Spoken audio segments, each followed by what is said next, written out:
Well Rooted is brought to you by Gerard and Associates CPAs.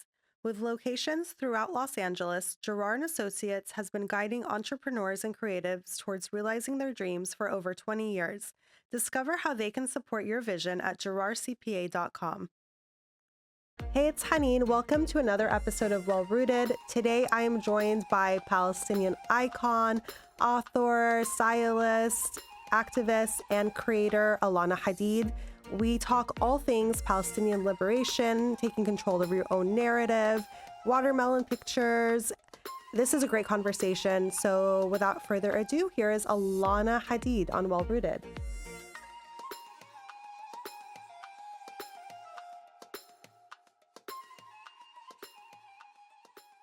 So again, thanks for being here. Thanks for having me. Thanks for braving the 405 for us. We have to do it. But you're very busy. You wear many hats. If you had to define yourself or put a label on it without necessarily putting yourself in a box in 2025, because we don't want to do that, how would you label yourself? How would you define Alana Hadid? Oh, that's a hard question. I think at this point, I just say I'm a Palestinian Irish American activist.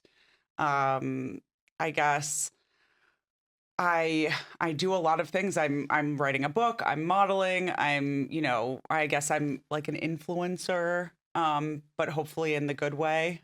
So yeah, I'm a creative director. I think I have a lot of roles, but I think that's kind of indicative of what you have to do at this point in the world. But also when you're speaking out for Palestine, you have to be doing it in a lot of different ways. Yeah. I mean, and you're very creative.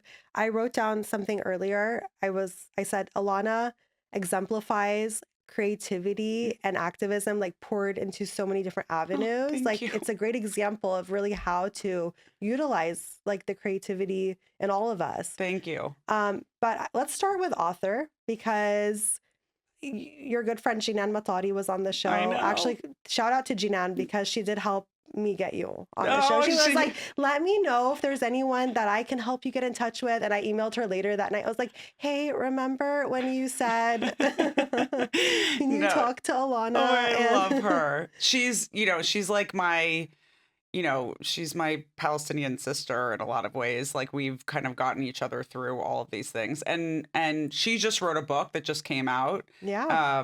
And it's phenomenal, a children's book.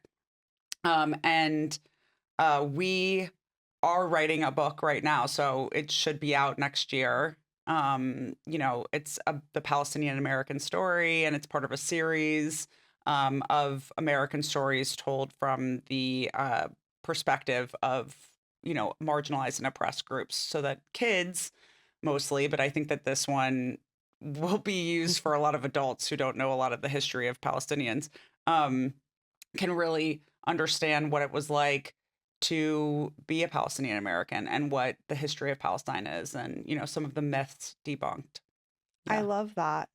So as a former educator, I don't think people understand the amount of programming that happens in our school system from such a young age. Mm-hmm. Like, it starts very early. Sure. And a lot of that has to do with the supplemental literature that the districts often recommend to accompany, like the unit on tolerance. Yep. Right? And those books are all written from a children's perspective during the Holocaust. Yeah. Almost all of them. Almost all of them, And yeah. that's pretty much the only Holocaust we are taught about in the school system. So, which doesn't make sense, because the way Common Core works is you're supposed to relate things to what's going on today, right?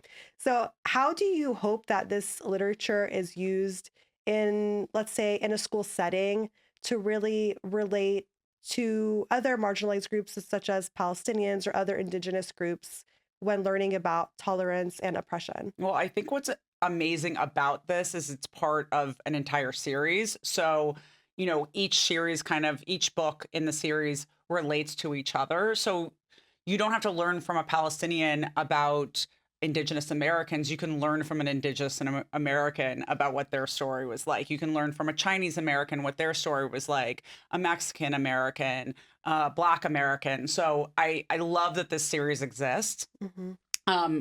I'm obviously hoping that it, that it gives a real true history of Palestine to people that you're never taught in schools.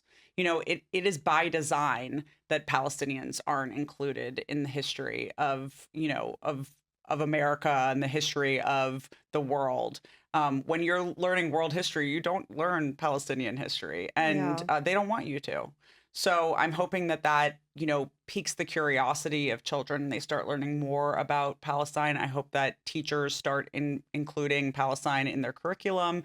I hope that private schools that are kind of outside of the realm of governmental laws, they can do a little bit more. They can say a little bit more, that they implement Palestine in their curriculum, and they implement these books in their curriculum, and teach people about what indigeneity really is.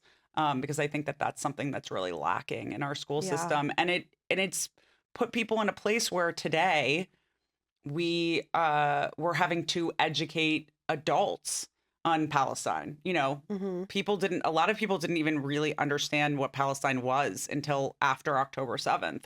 And that's really sad that it takes the implementation of a brutal genocide for people to realize like what a country is and what a people are, you Yeah. know? No, I 100% agree. I mean, first of all, as you said, we are lacking in just like indigenous history being taught Period. like in a really accurate, like full way, Hmm. like, more than just like a couple paragraphs Yeah. in this whole book. And yeah, and then just to move that conversation forward with indigenous Palestinians and just of the global South. Hmm. It seems like our history is just taught from like a very Eurocentric point of view. Totally. And that's it. Yes. It's very white. It's yeah, it's very white.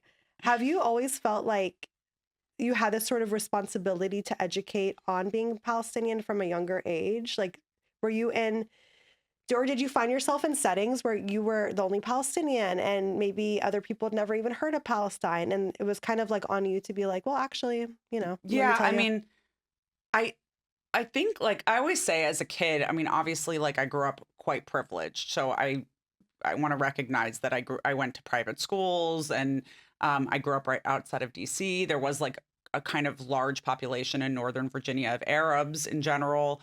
So I wasn't like necessarily the only Arab in the room. Mm, And I appreciate that. I didn't feel like othered in that way. Um, but I think as I got older, a little bit older, I started to realize that I would be the only Palestinian in the room. mm-hmm. And I always said I was Palestinian, like I didn't think about the stigma behind it or around it. And I was a proud Palestinian. So I said I was Palestinian. I definitely felt like I had to tell people where Palestine was like Yeah. all the time. But I do have to acknowledge that Americans in general aren't really great at geography and don't Mm-hmm. know where a lot of places are. Yeah. As it turns out, actually. Yeah. As we see on like almost every like late night talk show where they like go out on the street and they ask people to point out Yeah. countries. Americans aren't very good at that. So I did feel like I had to tell people where Palestine was. I did have to explain that we were under occupation. I did have to explain that my father came to America not like seeking a better life, but because his family was forcibly displaced during the Nakba. Like I did have to kind of say those things. Hmm. But I feel like it wasn't until, and I've talked about this a few times, but it wasn't until after 9/11 that I kind of really felt like, wow, people really have othered Arabs. Mm-hmm. And like to the point where, you know, people were saying the kind of rhetoric that they're saying now, which is like kind of kill them all. Mm-hmm. And I had to point out to people and as like a blonde hair, blue-eyed girl that I was Palestinian. And people were like, is that even an Arab? Like they didn't even really know. So Yeah. yeah, it was wild. But I definitely feel like I've had to educate. I don't know that I like understood my role in it Mm-hmm. until much later in life. Once I had kind of a platform, I definitely felt like I took on more of a role. And especially 2021 and after October 7th, I definitely Yeah. felt like I was like accepting my role with a platform that I had to do more. Yeah. I've been following you for a while, so I definitely see like where you really leaned in, and I appreciate that so Thanks. much. I feel like so many of us have learned from you, even as a Oh, Palestinian. thank you. We've like cried with you. To be, you've walked us off a few ledges, I'm No. sure. So it's really good to have someone that you identify with. And honestly, like I'm kind of jealous of this generation of like Gen Z and Gen Alpha because I wish I had Hadids like when I was growing up, like to look up to. I wish I had like Saint Laurent, like I Yeah.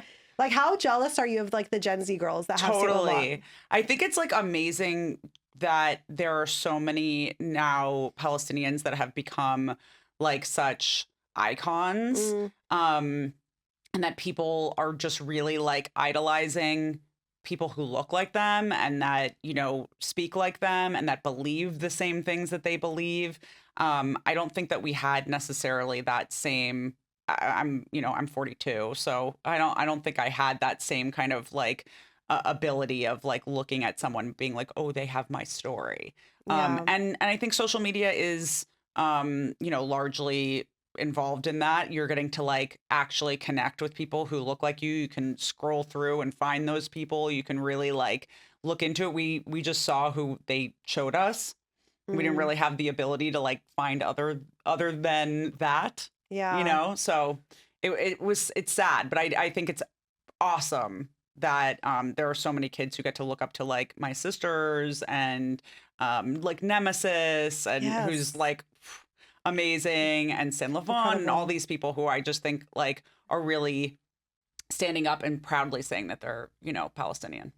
100%. No, I love that. I love that for all the upcoming generations because it's just going to grow. So Hmm. it's really great to see like this level of excellence being Totally. represented. And to your point, as a millennial also, it's like we grew up kind of like battling like the Yeah. stereotypes, like having to fight for our lives. Everyone that I've interviewed so far has told me to some extent that they've felt like they've had to humanize themselves or their people Oh, growing totally. up. It's like we just innately know that. Yeah. Yeah. And we're still doing it. We're still doing it. Like I thought we came such a long way from like 9/11, and I'm like it's going to be better now for my kids. And I'm Yeah. like holy shit. Like what, Well, this how is world it is not? really crazy. Mhm. So, in general, it's just like I feel like I always try to tell myself that hopefully that it gets worse before it gets better. Yeah. That the good stuff is on its way. Mhm. But yeah, I mean it's hard to be like extremely hopeful. Yeah, 100%. It is hard sometimes. Yeah. What gives you hope though? Palestinians on the ground in the Yeah. West Bank and in Gaza, they every day give me so much hope. Mm. They have hope. Yeah. And also if they can have hope, then I can have hope. If they can be strong, then I can be strong. And um, they have endured so much more than I could ever imagine. And for me to feel even like a modicum of hopelessness is unfair. They require that we all are strong and hopeful and that we continue to go on because they're enduring a lot more in both places, in Gaza and the West Bank and the occupied West Bank. They are truly going through hell.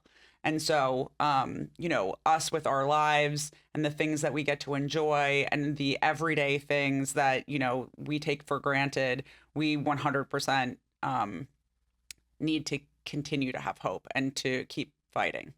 Yeah. 100%. That's great to hear. That's a great reminder. Yeah. And to your point earlier, I think, as we were talking about having like this amazing representation now, I also think it's, October 7th and since then has really allowed me and I think so many other people to really pour into their community, to find those people that we want to give our energy to, Yep. give our money to. Yep. Like we really want to throw our support behind. And I feel like it's just made everyone more intentional.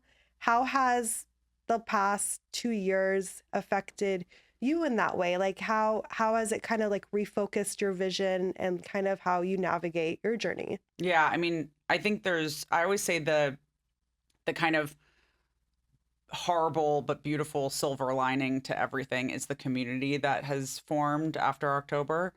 I feel like I have really figured out who my people are. Yeah. And it's a much smaller group, but it's a much more empowered group. It's a group that really um, that really mirrors me and the way that they are thinking, the kind of decolonized way of thinking that I think I take into everything that I'm doing. And so I'm really grateful for that.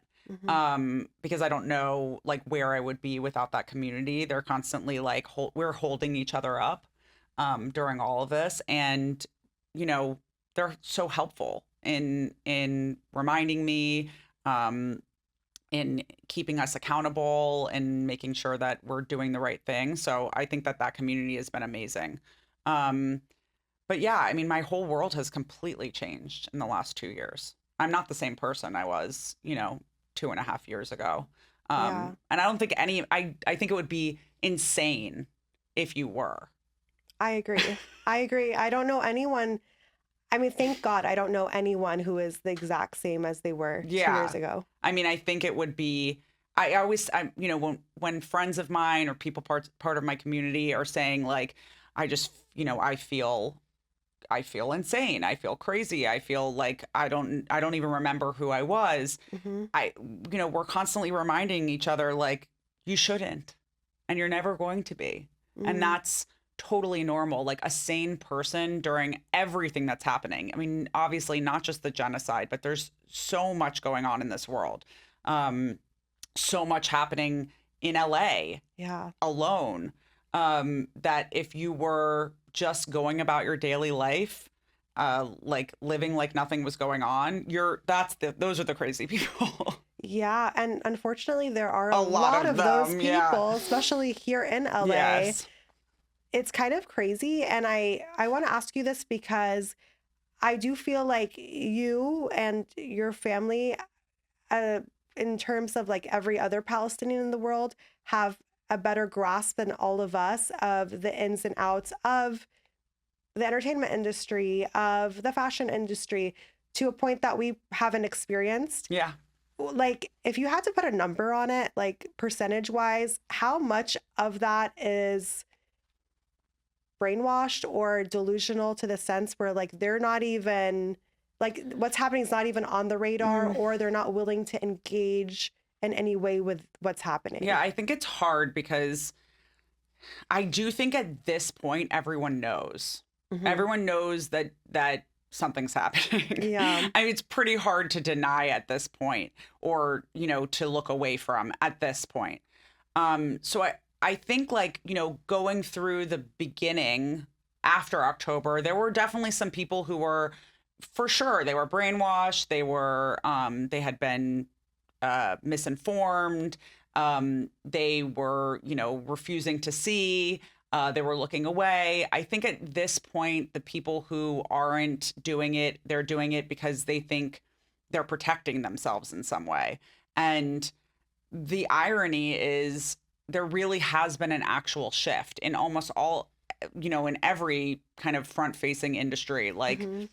like entertainment and fashion and all of these things. There's been a huge shift. Yeah. I think even there was just a huge boycott. A bunch of people in the entertainment industry just signed. Like I think it was over 1,200 people. Oh, I saw that. Yeah, Yes. as part of like BDS and Film Workers for Palestine, signed a boycott of all like Israeli industry people as far as like the film industry. So Mm. there are, people know this is Yes. happening. This is real. So I think at this point, if you're not saying something, if you're not doing something, you're either too afraid, you're being silenced for some reason, or you're a coward. And I Mm. would say you're probably just a coward either way. And like none of those things are people I would ever want to be associated with. Like none of those sound like cool people. No, they're not. Yeah. And but to your point also, there's been like this huge shift. I want to say like over the past 2-ish months, two, Yeah. 3 months. What do you like what do you what would you say contributed to that? Because it feels kind of sudden because we've been here for like what, almost 2 years. Like just as you said earlier, like we feel like we're going crazy. I feel like I'm Yeah, in the twilight zone. I think I say that every single day totally. to my husband. What do you contribute that shift to? I think it's a lot of things. I think it's mainstream media is having, their aha wake up moment. Somewhat, Yeah, somewhat. Bethany. I think social media, I think a lot more kind of celebrities and big faces, big names are speaking out about Palestine. And it's, that has kind of a twofold response. It allows some of those other people to feel more safe. Hmm. And it also makes them realize that if they don't do it now, that history will forever remember them as someone who didn't do it. And, Yeah. I think that a lot of people tend to do the right thing out of shame. Um, but, and that it's sad that it takes that, Yeah. you should be doing the right thing, no matter what, Right. whether it jeopardizes your occupation or it jeopardizes, your relationships. The right thing is always the right thing. Right. But whatever the reason, I have also experienced the shift. I'm seeing it with the films that we're working on with Watermelon Pictures. I'm seeing the people that are being attached to it. I'm seeing like what's happening in fashion when I go to fashion weeks, and how many people are coming up to me and saying free Palestine, how many people are wearing who are non-Palestinians are wearing, kind of Palestinian reflecting garbs or keffiyehs or whatever it is. So, yeah, I think there's a huge shift, and I relish in it, but at the same time, I want to see more. Yeah. There needs to be more because it's not enough. Yeah. It's really not enough, It's still not enough. It's like we're still like fighting. Like it's really a fight every single day Totally. for all of us just to like keep pushing forward. And some like you're, I again I commend you and your family on just using your platforms the right Thank you. way, when honestly, like as you said, you do have the privileges to maybe not do that. Oh, Like, and there are totally. so many people like that we know that are not doing that. But again, it takes so much integrity, and I think a lot of people lack integrity. They've shown us that they lack integrity. Totally. But yeah, as you said, you're going to be shamed one way or another for not speaking up for the voiceless. And do you ever like stop and think, again, as like a former social studies teacher, like I put everything in terms Social of like his, like chapters and units that Yes. we're like living through the Palestinian revolution and Oh, what that really means. Like this is all part of that. yeah. I mean, I think writing the book with Janan was like definitely like a kind of holy crap, like wake up. Like, we're writing about what's happening now and realizing that that will be the history of this time. And it was, I want to like I saw this quote that said I want to be remembered as someone who tried, and I that's what I want to be remembered as. That gives me emotion. Yeah, it Um gave me goosebumps. I want to be remembered as someone who tried, and I also want to be remembered as someone who helped contribute to the success. I want to be remembered as someone who helped to free Palestine, because that's what we deserve. Not because I want the accolade, but Yeah. because Palestinians deserve freedom, just like everyone deserves freedom and liberty and equality and all of these things that, we as Americans, especially, or in the West, have been taught as like universal rights. Mm, But we're also the people who have taken those rights away and helped and funded and, militarily contributed to, taking those things away from so many other people. So I want to be one of the people who was part of trying, resisting, and being a part of that resistance, that resistance to occupation and to ethnic cleansing and to all the horrible things that this world has bestowed upon Palestinians. I would say you're definitely a big part of it, Uh, to be honest. I think you don't know that I am, but I'm trying. you are, I mean, you're creative director for Watermelon I Pictures, love which working. in its own is making history. It's the first ever Palestinian production Mm-hmm. company, correct? Can you Yeah. talk to us about kind of, I mean, if you're not able to share what you're working on right now, but if you can at least kind of walk us through like your role and what was it about them that really intrigued you and wanted you or kind of had you get on board? Yeah. I mean, I think as far as watermelon, like the way that I found them was through Vin Arfuso, who was the Hmm. director of Walled Off. Oh, I love that documentary.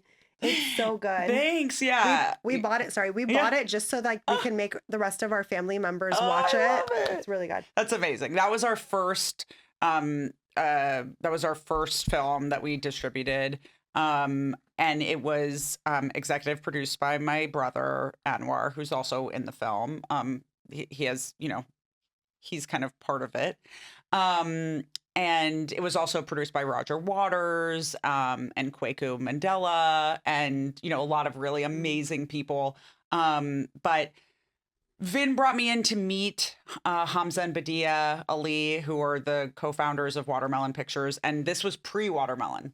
This was when they were running MPI, which is their parents. It's literally the parent group to Watermelon Picture, but Pictures, but it was founded by their uncle and father in 1976. So it was a Wow. Palestinian distribution company. It was the first Palestinian distribution company in the U.S. And then Watermelon Pictures was born basically out of that. But when they told me that they wanted to do something that was really focused on marginalized voices and on Palestinian voices and changing the narrative, I was, so excited. I was like, please, can I be a part of this? Yeah. And so, from start to finish, it was just like, I cried every day, like every meeting that we had, every time we decided like on the logo, on the soundscape, on the colors, on the website, on the verbiage, like I was sobbing, just to be for Palestinians to be seen and heard and understood, and for us to really be taking a stand to change a narrative that has been long held in the entertainment industry. I felt like so empowered by being a part of it. So, my day to day is like all sorts of things. I kind of front face and I do a lot of the press. But we're also like involved in everything. Hmm. Everyone that's on the team at Watermelon kind of does everything.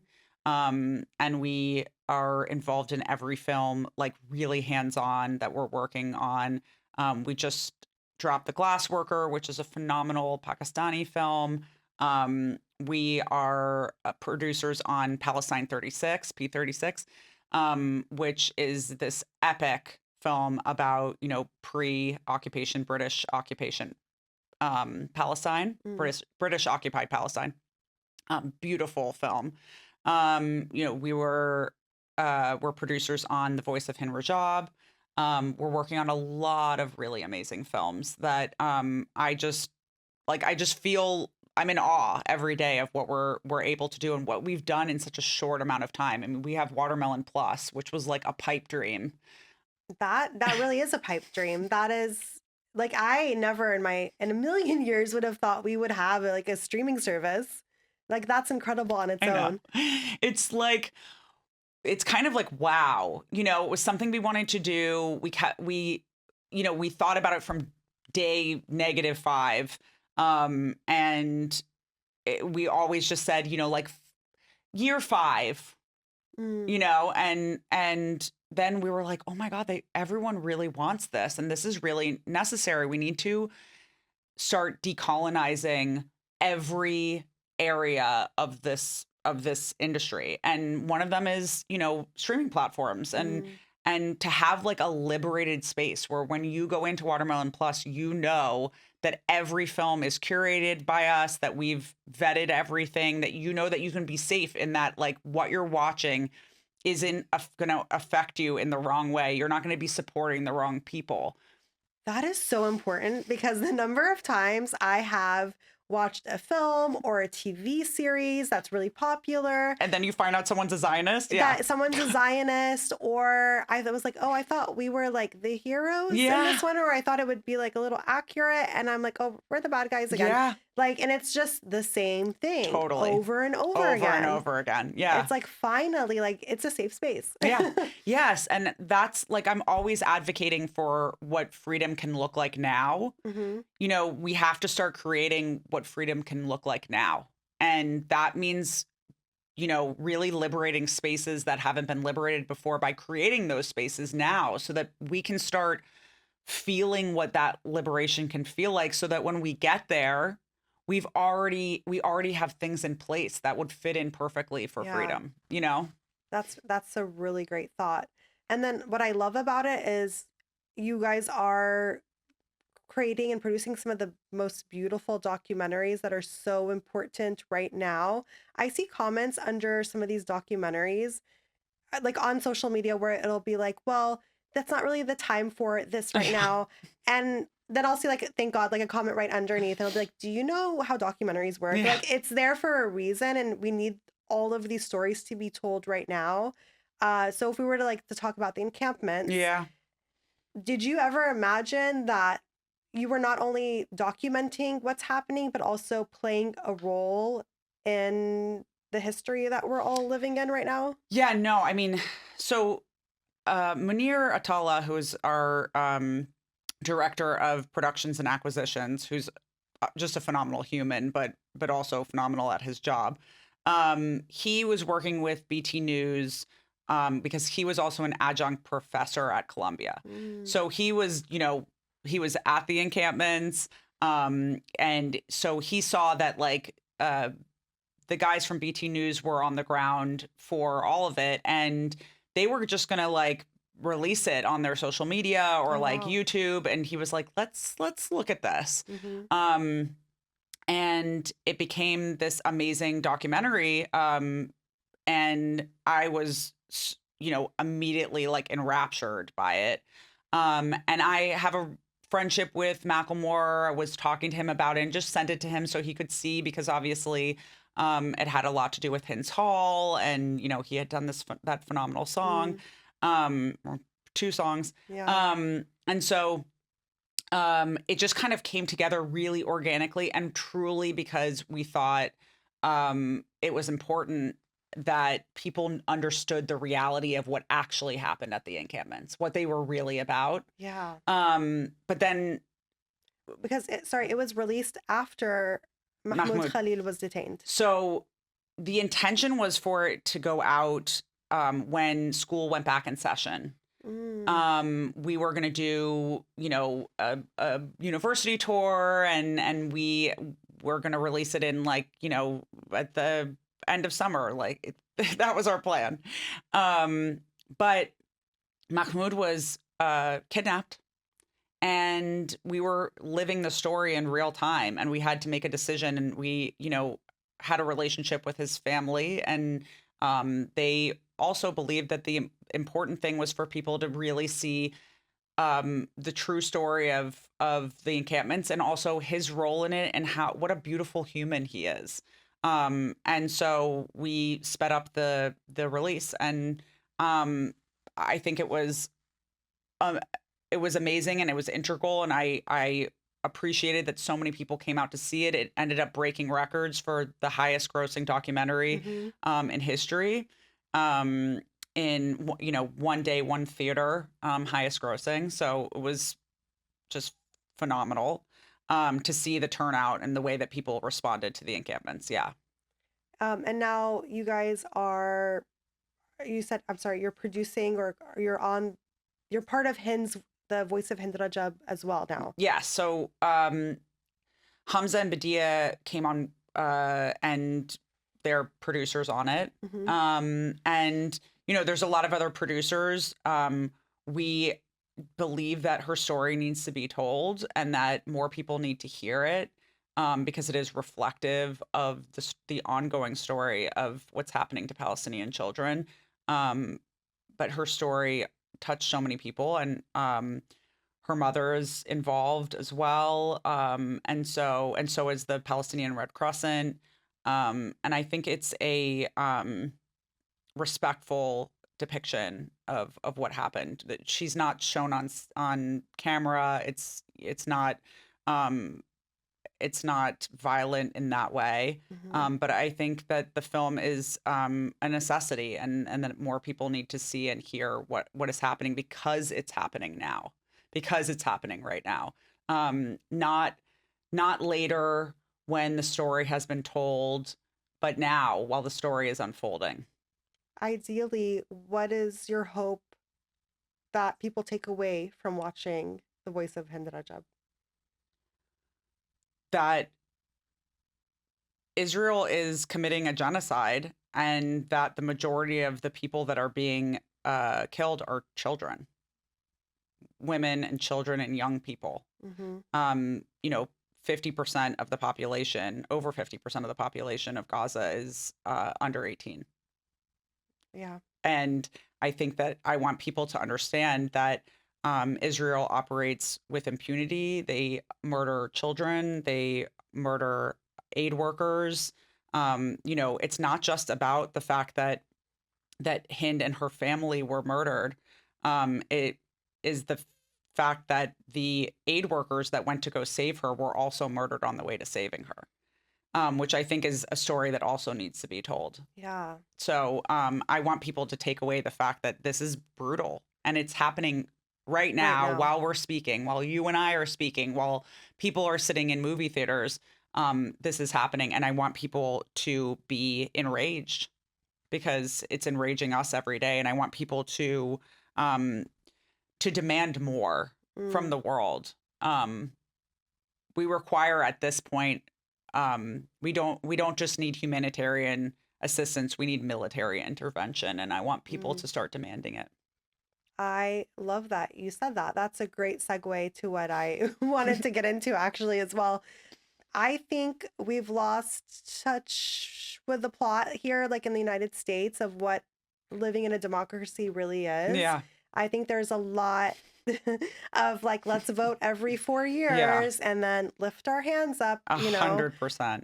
What should people be doing more of in order to actually participate in our democracy and make some sort of tangible change? I mean, I think if I told people what I really wanted them to do, No, I could get in trouble. I want people to be doing more. Like I do want people to be calling their representatives. I want people to be writing them, but we need to be in the streets. Yeah.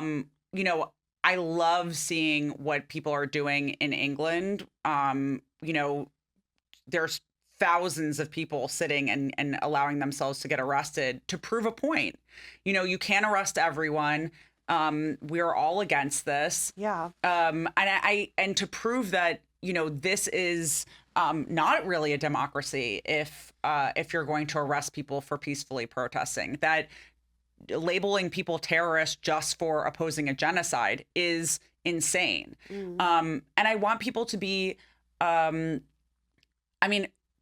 just say this. There are a lot of other countries that protest differently than we do. Yeah. And I think that it would be great if we started taking some cues from some other countries. That's a really great point. And it's so ironic because ironically, the people that are so proud of their democracy are the ones that are somehow like least likely to participate in it in a meaningful way. Yeah. And also kind of like shit on the rest of us who are trying to. Well, I always love the people who are like, that's not the way you protest. Like, keeping people from going to work is not a good way to protest. And I'm like, no, that's literally what we should be doing. Everything should be shut down.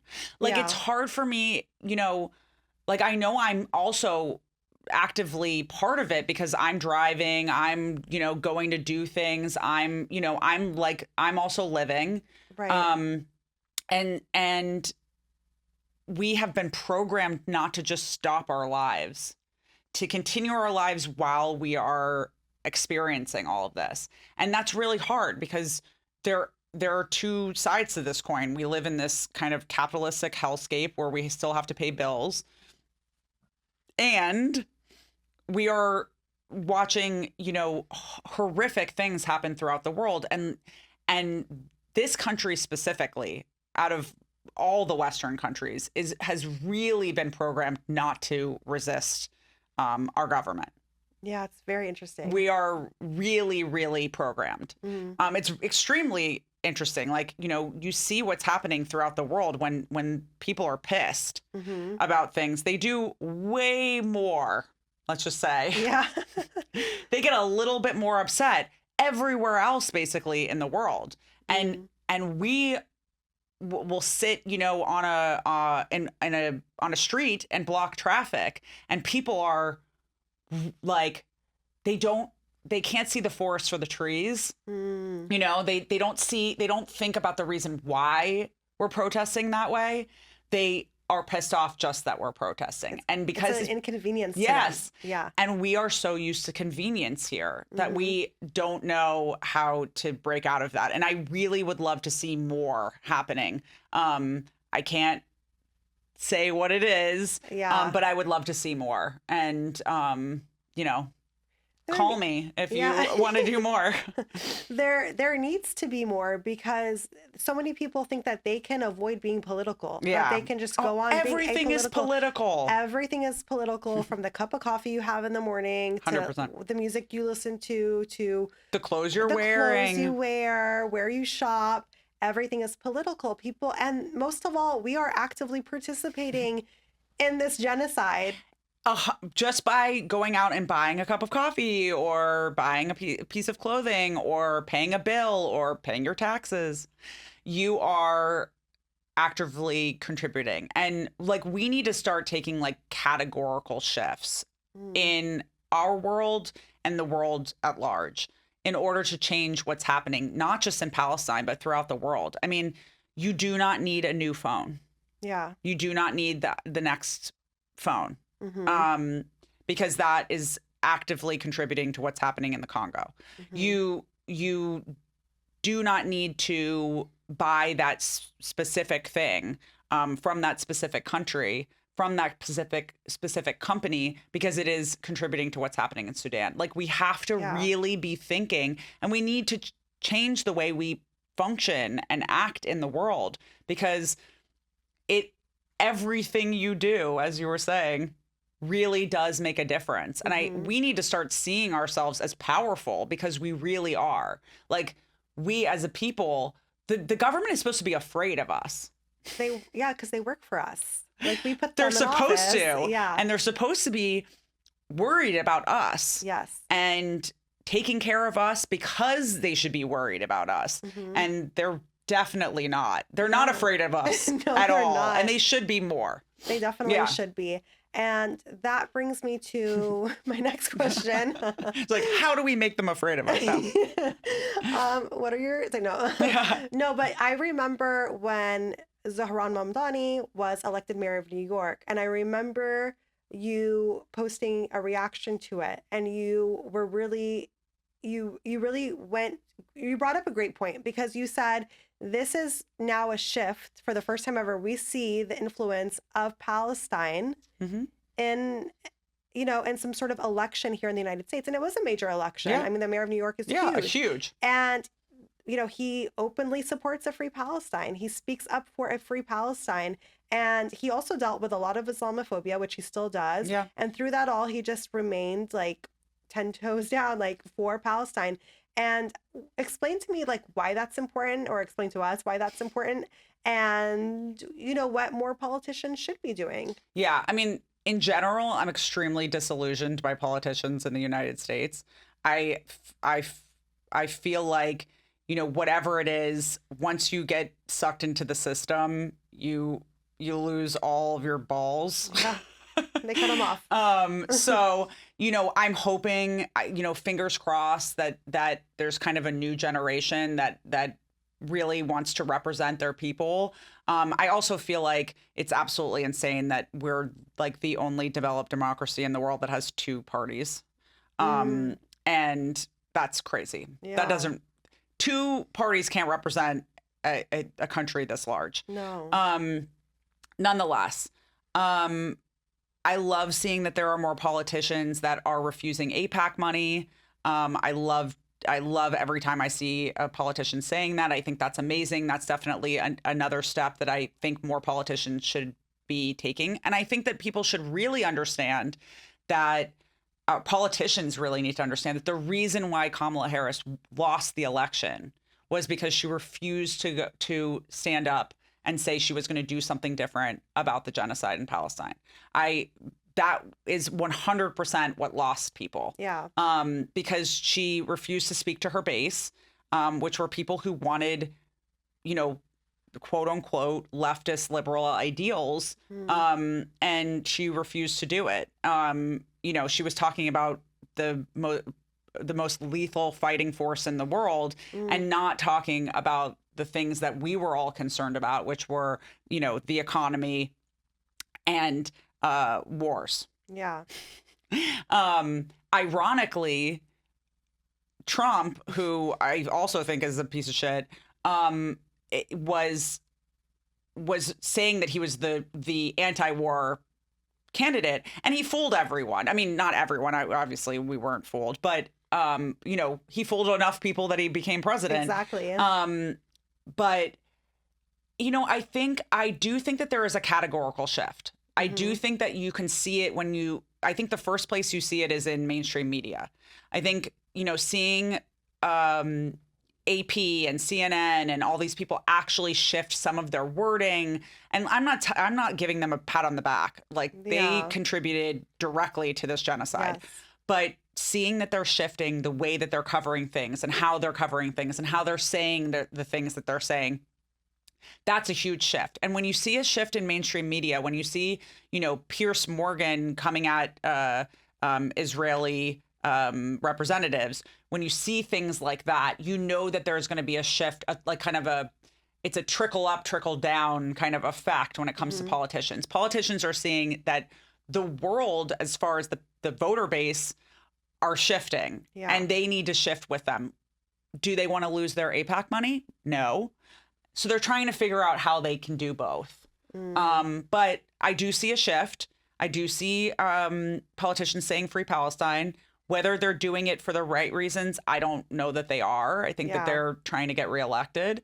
But, we have to pay attention to where the shifts happen. And obviously I'm hopeful, but I'm also hopeful for a huge shift in the system in general. I want a new system in the United States. We have a really broken one. We do. And people really just need to take more responsibility for their own governments as well. Yeah. Yeah. Yeah, right? Like, it sounds like we're upholding it. We are. And it's like, we just let them off so easy. It's totally. Like, okay, like 4 years, or I'll see you in a couple of years and we'll decide. And maybe someone else, if they didn't, lesser of two evils, yada, yada, yada. Or they're still like, people still don't like that I compare Kamala to Trump. People don't like it. And, I'm sorry, but foreign policy wise, they're not doing much different. So, people don't like that I equate the parties to each other, because it disturbs their existence, because they want to truly believe that there's representation for them. Right. And I'm sorry, but no one is really being represented by a government where, one, they can all be supporting a genocide that they are financially gaining from, because they are all contributors. They are all invested in all of these companies like Raytheon and Elbit Systems and all of these things. So like, come on, guys. Like, all of them, both sides of the aisle. No, it's so extreme, and I feel like it should be so obvious to people now. And it's like, dude, but you still have to keep saying it. Yeah. Because, as you said, people just want to stay comfortable, and they think that that's working for them. And it's like, no, it's not. Because, like, look at our economy. It's really not. I know, right? Like, how expensive are eggs? No, seriously. Where do you get your news from? Oh. Everywhere. Okay. And mostly independent journalists. Okay. I also have started using Ground News, which I actually really love, because it's not a news source, but they, look at everything that it's coming out, the headlines, and they tell you like what, who owns that company that owns that publication. Is it independent? Are they left leaning? Is it factual? So it's helpful for me in that I think I have a discerning eye, but you never really know. Yeah. So I really dig in, but I really get my news now from independent journalists, like mostly on the ground places, who are probably part of the community. Hmm. I think that at this point during like a genocide and genocides that are happening in other places, like it's much more important to hear the stories told by the people who are experiencing them. I agree, Yeah, 100%. And there's so much like propaganda that gets mixed in as news or totally. labeled as news. What's the most insane or one of the most insane like pieces of Israeli propaganda that you've come across that people have actually fallen for? Oh, that it's a democracy? Yeah. Speaking of democracy. Yeah, I mean, I think almost everything that comes out of Israel is propaganda. And they don't even hide it. No. They had like I think they said that they were putting like $150 million into Hasbro, which is their propaganda machine. Um and yeah, they're not hiding it very well. It's almost all propaganda, but I think that one that struck me the most to start with was the 40 beheaded babies, obviously, and also that they didn't that they weren't the ones who bombed the first hospital in Gaza. Mm. Since now Where they they've found bombed the like calendar. yeah, Yeah. Mm. they've bombed like multiple hospitals since and taken full responsibility for doing it. And so it was like it's it's just the way that like current history has such a short memory. Mm. Like people can't remember that they totally denied bombing hospitals, that they would never bomb a hospital. And now they've done it, 20 something times. So Yeah. um I think that but I think just the propaganda that that Israel is, that it was that it was Just like the whole story. yeah, just the whole story, that it was promised to them 3,000 years Yeah. ago, that it was a land without a people for a people without land, that that it's not colonial. I think just the entirety of Israel is propaganda. And the world has been falling for it and literally been like beholden to it for a very long time. Yeah. And it's Yeah. kind of weird because I mean it's super weird because it's like if that news or propaganda that they're feeding you is just getting your consent for them to just enact these like horrifying crimes of humanity, like maybe it's not the news you should be, Yeah. open to receiving. But so many people like it's self-serving. Mm, So many people want that confirmation bias. Like hmm. they want to be told the information that's going to make them feel good and it makes them Yeah. feel safe. And there's so many Americans, I think, that have always felt like, oh, well, Israel is one of our strongest allies. When, now we've seen it for years as Palestinians and been paying attention, but like now there's all these kind of, CIA agents and that have been saying, "Oh no, like we don't trust Israelis at all," and they're like our biggest spies. Mm, And so I think it's like important for people to even Palestinians, even Arab Americans, to like really dig into what you were taught about this country, about our country, about Israel, and like back it all up yeah. and like relearn, Yeah. because you have to look at it with fresh eyes, because so much of what has been taught to us Hmm. has been completely bullshit. Yeah. Yeah, as you said, even as a Palestinian, even as Arabs, we're colonized in some ways here. Just Because we live in a Western yeah. country. Yeah. Yeah.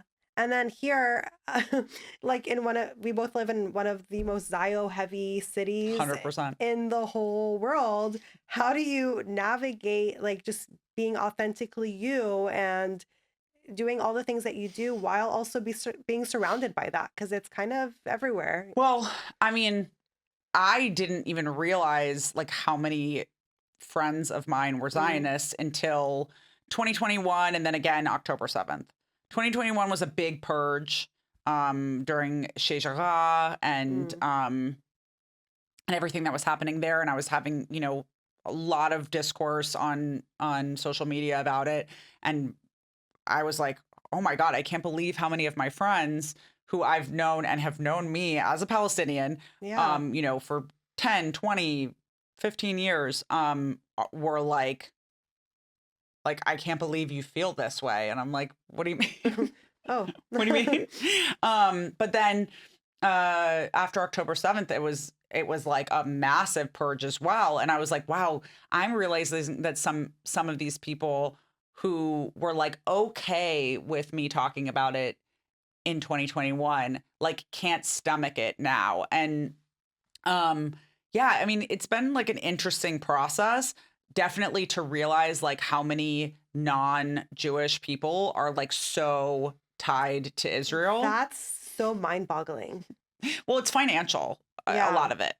A lot of it is either a person they work with, or, the company that pays them, or multiple companies that they work with are tied to Israel in some way. And they're just not willing to give up their financial security to have a conversation about, the important subjects, which are like liberty and freedom for all. And they don't want to acknowledge that there's a genocide, because then they have to acknowledge that they supported that. That's true. Yeah. Yeah. And I think that's a big thing. It's like a lot of people really don't want to acknowledge that there's a genocide, because then they have to realize they're not the person who would have hid someone during the Holocaust. Which is a story we love to tell. Yes. Yeah. And it's a story that people love to tell to themselves. When we were kids and we were in history class, when we learned about, enslaved people in America, we always thought that we were going to be those people who would have helped, who would have hid exactly, who would have helped. Everyone always wants to say they would be that person. Everyone wants to say that they would have been the person who stood up to the Nazis, and that they would have hid people, and they would have, killed Nazis, and they would have done all those things. This is your version of that. Like, whatever you're doing now, and people have said it before, whatever you're doing now is what you would have done then. And if you're just chilling, scrolling on Instagram, buying things on TikTok, and, like vaping, then like, and you know what I mean? Like, and you're not using your time to the fullest to have these conversations within your community, within your family. Like, no one's saying that you have to become some sort of like social media star. Right.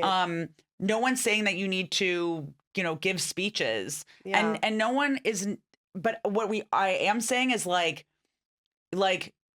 do something. Do something, because it's been 2 years. And at this point, like, a post about Palestinian children isn't enough. Yeah. Like, just saying, like, I care about, it's not enough. Yeah. Yeah. Like, I mean, not to name names, but but you're but going I will, to, because this is my platform.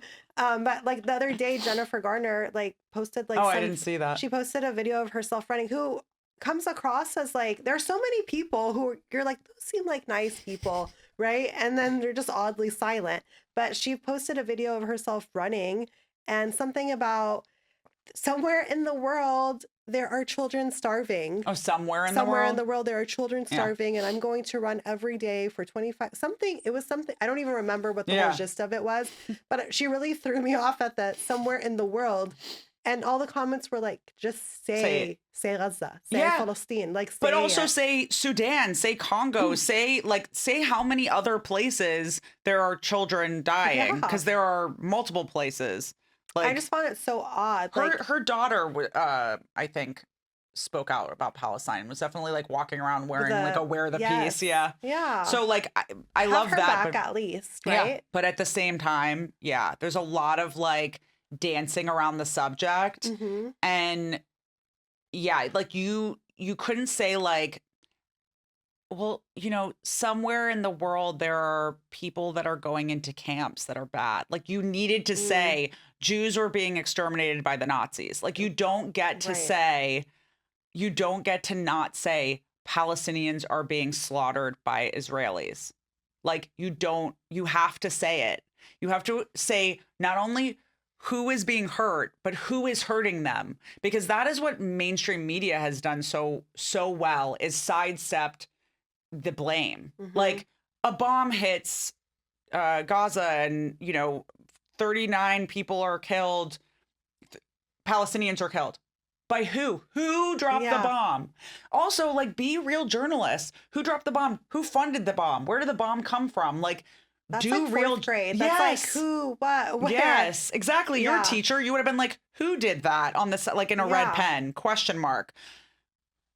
Like, it's so mind-boggling that 2 years later, and frankly, 77 years later, we're still having to do this. Like, we're still having to reframe it for people. We're still having to explain it to people. We're still having to ask people to not be vague. And now there's a genocide happening, and it's a genocide. So call it a genocide, say who it's against, Palestinians, and explain that there's an occupation, and say who's the perpetrator of it, Israel and Zionists. Say it. Yeah. Yeah. And also, like, I would say, like, we need the ceasefire, right? Yeah. But we also need an end to the occupation. We also need aid in, yes, but we also need to dismantle that whole system. Oh, the whole thing. And that's nothing towards like Jewish people. That's just like a whole. But we don't need to preface it. We don't need to preface because there's it. anti-Zionist Jews who have done it for us. Yeah, no, exactly. But it's like those voices also get muffled in mainstream media, unfortunately. Totally. But as just like to dismantle the whole system and reprogram, that's a lot of work, and we need all hands on board. Exactly. And that's 100%. We need all hands on deck for this, because this is not easy work, and it's encompassing a lot. It's a liberation movement that is, a stepping stone to collective liberation. We're not done when we free Palestine, That's true. I would be doing you a discredit if I did not ask you about your fashion, because I would be lying if I said I was not wondering what you would walk in wearing. I love your t-shirt, by the way. Oh, thank you. But you just like have the coolest fashion sense. It's like, how would you describe your fashion sense, your personal style? Oh, eclectic and extremely Palestine at this point. Yeah. Now it's very, but I think it's just eclectic. It's reflective of my, of my mood, of my feeling, and it always has been. So obviously what's going on in my head is always Palestine. Yeah. And so my clothing is reflective of like how I'm feeling, my soul. Yeah. Yeah, and you're clearly feeling spicy today. I am, exactly. Yes, exactly. I'm feeling like a spicy Palestinian. Hell yeah. One last question. What does being well-rooted mean to you? Oh, I always say that my